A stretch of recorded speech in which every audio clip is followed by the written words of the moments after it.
ಪಟ್ಟದ ಫೈಟ್ ಮಧ್ಯೆ ಈಗ ರಾಹುಲ್ ಗಾಂಧಿಯ ಸಂದೇಶ ಬಂದಿದೆ. ಡಿಕೆ ಶಿವಕುಮಾರ್ಗೆ ಬಂದಿರುವಂತಹ ಸಂದೇಶ ಇದು ರಾಹುಲ್ ಗಾಂಧಿಯಿಂದ. Please wait, I will call you ಅಂತ ಸಂದೇಶ ಕಳಿಸಿದ್ದಾರೆ, ಮೆಸೇಜ್ ಮಾಡಿದ್ದಾರೆ ಡಿಕೆ ಶಿವಕುಮಾರ್ಗೆ ರಾಹುಲ್ ಗಾಂಧಿ. 2.5 ವರ್ಷದ ಬಳಿಕ ನಾಯಕತ್ವ ಬದಲಾವಣೆಯಾಗುತ್ತೆ ಅನ್ನೋ ಚರ್ಚೆ ಜೋರಾದ ಬೆನ್ನಲ್ಲೇ ಎರಡೂ ಬಣದ ಸದಸ್ಯರುಗಳು ಕೂಡ ಒತ್ತಡ ತಂತ್ರ ಹಣಿತಾ ಇದ್ರು. ಈ ಸಂದರ್ಭದಲ್ಲಿ ಡಿಸಿಎಂ ಡಿಕೆಶಿ ನಿರಂತರವಾಗಿ ಸಂಪರ್ಕದಲ್ಲಿದ್ದಾರೆ. ದೂರವಾಣಿ ಮತ್ತು ಮೆಸೇಜ್ ಮೂಲಕ ಡಿಕೆ ಸಂಪರ್ಕ ಮಾಡಿರುವಂತಹ Rahul, please wait, I will call you, wait ಮಾಡಿ, ನಾನು ನಿಮಗೆ ಕರೆ ಮಾಡ್ತೀನಿ ಅಂತ ಮೆಸೇಜ್ ಹಾಕಿದ್ದಾರೆ. ಡಿಕೆ ಶಿವಕುಮಾರ್ಗೆ ರಾಹುಲ್ ಗಾಂಧಿ ಕಳಿಸಿರುವಂತಹ ಸಂದೇಶ ಇದು. ಡಿಕೆಶಿ ನಿರಂತರ ಸಂಪರ್ಕದಲ್ಲಿದ್ದಾರೆ ರಾಹುಲ್ ಗಾಂಧಿ ಜೊತೆ. ಖರ್ಗೆ, ಮಲ್ಲಿಕಾರ್ಜುನ್ ಖರ್ಗೆ ಅವರು ರಾಜ್ಯಕ್ಕೆ ಬಂದರು. ಇಲ್ಲಿ ಸಿಎಂ ಸಿದ್ದರಾಮಯ್ಯ ಜೊತೆಗೆ ಅವರ ಬಣದ ಸದಸ್ಯರ ಜೊತೆ ಮಾತುಕತೆ ನಡೆಸಿದ್ರು. ನಂತರ ಖರ್ಗೆ ಅವರನ್ನ ಕಾರ್ನಲ್ಲೇ ಏರ್ಪೋರ್ಟ್ವರೆಗೂ ಕಳಿಸಿಬರುವಂಥ ಸಂದರ್ಭದಲ್ಲಿ ಡಿಕೆಶಿ ಚರ್ಚೆಯನ್ನು ನಡೆಸ್ತಾರೆ. ಇದೆಲ್ಲದರ ನಡುವೆ ಪ್ರಿಯಾಂಕ್ ಖರ್ಗೆ ಜೊತೆ ರಾಹುಲ್ ಗಾಂಧಿ ಮಾತನಾಡ್ತಾರೆ. ಇಷ್ಟೆಲ್ಲ ಬೆಳವಣಿಗೆ ಆಗ್ತಿದ್ದಾಗ ಡಿಕೆ ಶಿವಕುಮಾರ್ ಜೊತೆ ನಿರಂತರ ಸಂಪರ್ಕದಲ್ಲಿದ್ದಂತಹ ರಾಹುಲ್ ಗಾಂಧಿ ಮೆಸೇಜ್ ಮಾಡ್ತಾರೆ, please wait, I will call you, wait ಮಾಡಿ, ನಿಮ್ಗೆ ಕರೆ ಮಾಡ್ತೀನಿ ಅಂತ ಮೆಸೇಜ್ ಕಳಿಸಿರೋದು. ಇದು ಬಹಳ ಕುತೂಹಲವನ್ನು ಮೂಡಿಸ್ತಾ ಇದೆ. ಬಣ ಬಡಿದಾಟಕ್ಕೆ ಬ್ರೇಕ್ ಹಾಕಲು ಒಂದು ಸ್ಪಷ್ಟ ನಿರ್ಣಯಕ್ಕೆ ಹಾಗಿದ್ರೆ ಕಾಂಗ್ರೆಸ್ ಹೈಕಮಾಂಡ್ ಬಂದಿದೆಯಾ ಅಥವಾ ಬರಲಿದೆಯಾ, ಅದರ ಸುಳಿವು ಸಿಗ್ತಾ ಇದೆಯಾ? ಇಲ್ಲಿ ನಾಯಕತ್ವ ಬದಲಾವಣೆಯಾಗುತ್ತೆ ಎನ್ನುವಂತಹ ಚರ್ಚೆ ಅಷ್ಟೇ ಅಲ್ಲ, ಅದಕ್ಕೆ ಪ್ರಯತ್ನಗಳು ಕೂಡ ಬಹಳ ಜೋರಾಗಾದವು. ನವೆಂಬರ್ ಕ್ರಾಂತಿ ಎನ್ನುವಂತಹ ಹೇಳಿಕೆಗಳು ಖುದ್ದು ಕಾಂಗ್ರೆಸ್ ನಾಯಕರಿಂದಲೇ ಕೇಳಿ ಬರ್ತಾ ಇತ್ತು. ಈಗ ಡಿಸಿಎಂ ಡಿಕೆಯಿಂದ ಗೇಮ್ ಪ್ಲಾನ್, ಹಿರಿಯ ಸಚಿವರನ್ನ ವಿಶ್ವಾಸಕ್ಕೆ ಪಡೆಯೋದಕ್ಕೆ ಡಿಕೆ ಮುಂದಾಗಿದ್ದಾರಾ? ಕುರ್ಚಿ ಕದನದ ಮುಂದಿನ ಹಂತ. ಸಾಲು ಸಚಿವರ ಜೊತೆ ಡಿಕೆ ಶಿವಕುಮಾರ್ ಮಾತುಕತೆ ನಡೆಸಿದ್ದು. ತಡರಾತ್ರಿ ಸತೀಶ್ ಜಾರಕಿಹೊಳಿ ಮತ್ತು ಡಿಕೆ ರಹಸ್ಯ ಮೀಟಿಂಗ್ ನಡೆಸಿದ್ದಾರೆ. ಮೊನ್ನೆ ಸಚಿವ ಕೆಜೆ ಜಾರ್ಜ್ ಜೊತೆ ಮಾತುಕತೆ ನಡೆಸಿದ್ರು. ಸಿದ್ದರಾಮಯ್ಯ ಆಪ್ತ ಜಮೀರನ್ನ ಕೂಡ ಭೇಟಿಯಾಗಿದ್ದಾರೆ ಡಿಕೆ ಶಿವಕುಮಾರ್. ಈ ಬಣದಾಟದ ನಡುವೆ ಡಿಕೆ ನಡೆ ವೆರಿ ಇಂಟ್ರೆಸ್ಟಿಂಗ್, ಕುತೂಹಲ ಮೂಡಿಸ್ತಾ ಇದೆ. ಸಿಎಂ ಆಪ್ತ ವಲಯದಲ್ಲಿ ಗುರುತಿಸಿಕೊಳ್ಳುವಂತಹ ಸಚಿವರುಗಳನ್ನ ಕೂಡ ವಿಶ್ವಾಸಕ್ಕೆ ತೆಗೆದುಕೊಳ್ಳುವ ಪ್ರಯತ್ನನ, ಅವರೊಂದಿಗೆ ಮಾತುಕತೆಗೆ ಮುಂದಾಗಿದ್ದಾರೆ. ಸತೀಶ್ ಜಾರಕಿಹೊಳಿ ಜೊತೆ ಮಾತನಾಡಿದ್ದಾರೆ, ಮೊನ್ನೆ ಕೆಜೆ ಜಾರ್ಜ್ ಜೊತೆ ಮಾತನಾಡಿದ್ರು. ಜಮೀರ್ ಅವರನ್ನ ಕೂಡ ಭೇಟಿಯಾಗಿದ್ದಾರೆ ಡಿಕೆ ಶಿವಕುಮಾರ್ ಒಂದು ಮಾಹಿತಿ. ಹಿರಿಯ ಸಚಿವರನ್ನ ವಿಶ್ವಾಸಕ್ಕೆ ಪಡೆಯೋದಕ್ಕೆ ಡಿಕೆ ಮುಂದಾಗಿದ್ದಾರೆ.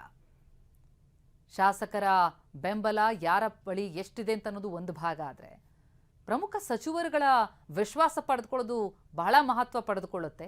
ನಾಯಕನಾಗಿ ಪಟ್ಟದಲ್ಲಿ ಕೂರಬೇಕು ಅಂತಂದ್ರೆ, ಮುಂದೆ ಸುಭದ್ರವಾಗಿ ಸರ್ಕಾರವನ್ನ ನಡೆಸ್ಕೊಂಡು ಹೋಗಬೇಕು ಅಂತಂದ್ರೆ, ಹಾಗಾಗಿ ಅಂಥದ್ದೊಂದು ಪ್ರಯತ್ನಕ್ಕೆ ಡಿಕೆ ಮುಂದಾದ್ರ.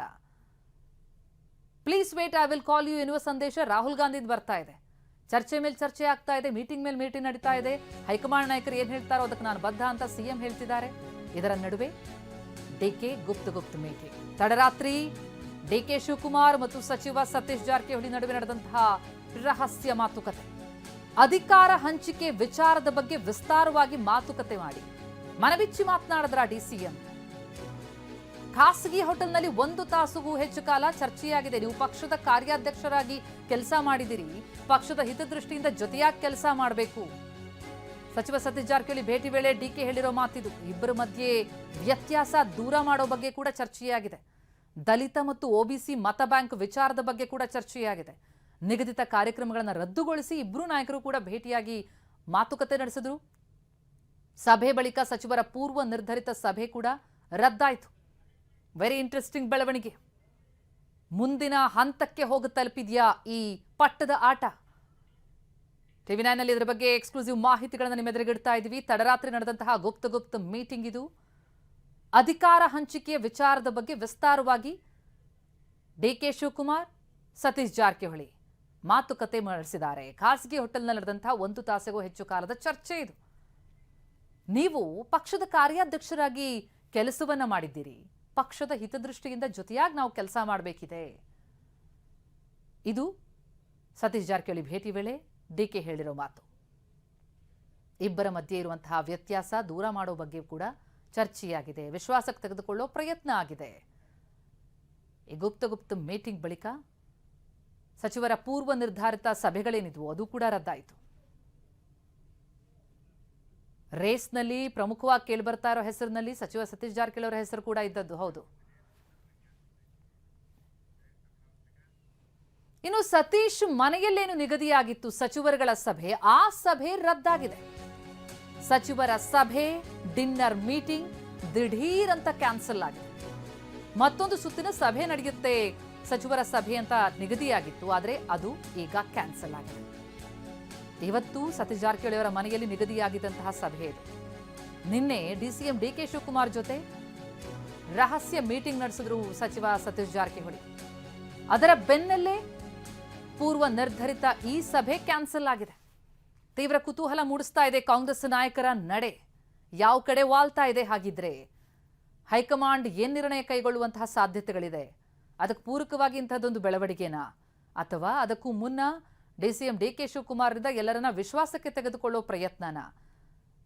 ಅದರ ಭಾಗವಾಗಿ ಇಬ್ರು ನಾಯಕರು ಭೇಟಿಯಾದ್ರು. ಡಿಕೆ ಶಿವಕುಮಾರ್ ಮತ್ತು ಸತೀಶ್ ಜಾರಕಿಹೊಳಿ ಸಭೆ ನಡೆಸಿ, ಗುಪ್ತ ಸಭೆ ನಡೆಸಿ ಅಲ್ಲಿ ಚರ್ಚೆಯನ್ನು ನಡೆಸಿದ ಬೆನ್ನಲ್ಲೇ ಮುಂಚೆನೇ ಏನು ನಿರ್ಧಾರ ಆಗಿತ್ತು ಸತೀಶ್ ಜಾರಕಿಹೊಳಿ ಅವರ ನಿವಾಸದಲ್ಲಿ ನಡೆಯಬೇಕಾಗಿದ್ದಂತಹ ಸಚಿವರುಗಳ ಸಭೆ, ಆ ಸಭೆ ಕ್ಯಾನ್ಸಲ್. ಈ ಹಿಂದೆ ಕೂಡ ಡಿನ್ನರ್ ಮೀಟಿಂಗ್ಗಳು ನಡೆದಿದ್ವು. ಅದಾದ್ಮೇಲೆ ಮತ್ತೊಂದು ಸುತ್ತಿನ ಸಭೆ ಇವತ್ತಿಗೆ ನಿಗದಿಯಾಗಿತ್ತು. ಆದರೆ ಇದೆಲ್ಲವೂ ಕೂಡ ಈಗ ಕ್ಯಾನ್ಸಲ್ ಆಗಿದೆ.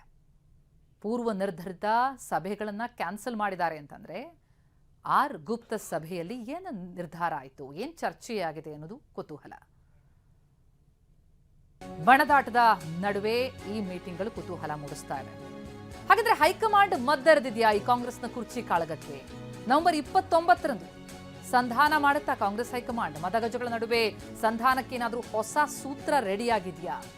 ಸಿದ್ದರಾಮಯ್ಯ ಮತ್ತು ಡಿಕೆ ಶಿವಕುಮಾರ್ ಅವರ ಮಧ್ಯೆ ಸಂಧಾನಕ್ಕೆ ಡೇಟ್ ಕೂಡ ಫಿಕ್ಸ್ ಆಗಿದೆಯಾ? ಆ ಡೇಟ್ ನವೆಂಬರ್ 29 ಅಂತದೊಂದು ಕುತೂಹಲ ಮೂಡ್ತಾ ಇದೆ. ಒಂದು ಕಡೆ please wait I will call you ಎನ್ನುವ ಮೆಸೇಜ್ ರಾಹುಲ್ ಗಾಂಧಿಯಿಂದ ಡಿಕೆ ಶಿವಕುಮಾರ್ಗೆ ಬಂದಿರೋದು.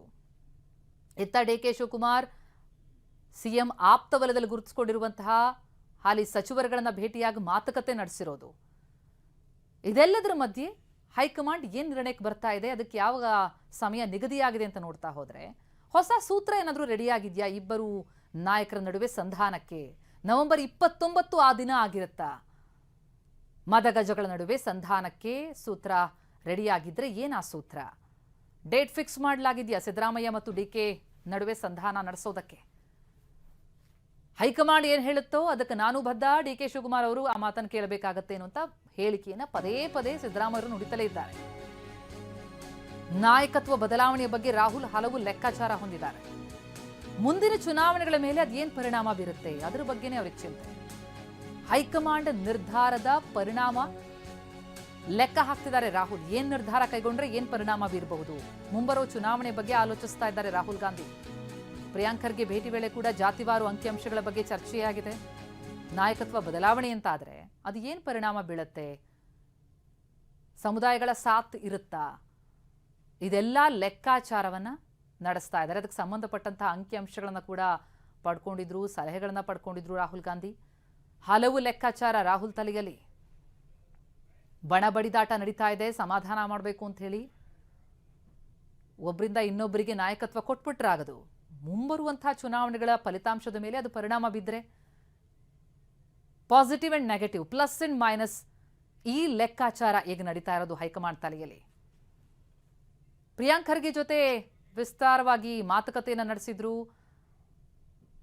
ಅಂದ್ರೆ ಈಗ ಸದ್ಯಕ್ಕೆ ರಾಜ್ಯದಲ್ಲಿ ಏನು ಬೆಳವಣಿಗೆ ಇದೆ, ಮೂಡ್ ಹೇಗಿದೆ, ಯಾರು ಒಲವು ಯಾರ ಪರ ಇದೆ, ಏನು ನಿರ್ಧಾರ ತೆಗೆದುಕೊಂಡ್ರೆ ಏನು ಪರಿಣಾಮಗಳನ್ನು ಎದುರಿಸಬೇಕಾಗತ್ತೆ, ಇದೆಲ್ಲದ್ರ ಬಗ್ಗೆ ಚರ್ಚೆ ನಡೆಸಿದ್ರು ರಾಹುಲ್ ಗಾಂಧಿ.